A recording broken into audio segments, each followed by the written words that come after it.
मला असं वाटतं की येणारा काळ हा खूप महत्वाचा आहे, जेव्हा आपण प्रत्येकाने, स्पेशली मराठी माणसाने, काहीतरी छोटा मोठा उद्योग, काहीतरी छोटा मोठा व्यवसाय करायला पाहिजे. नोकरी सांभाळून करा, नोकरी सोडून करा, पण काहीतरी अलाइड इन्कम,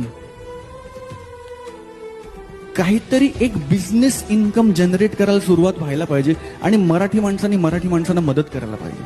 माझी आजी म्हणायची की मराठी माणूस सहसा धंदा करत नाही, नव्हे, मराठी माणूस धंद्यात टिकत नाही. मला प्रामुख्याने आणि प्रकर्षाने असं वाटतं की गेल्या 10 वर्षात हा माइंडसेट हळूहळू काय ना पण बदलायला लागला. पण ह्याचा स्पीड वाढला पाहिजे, ह्याची गती वाढली पाहिजे. आपण किती वर्ष कोणाकडे तरी नोकरी करणार? आपण कधी नोकरीला माणसं ठेवणार? आपण किती वर्ष कोणाकडनं तरी पगार घेणार?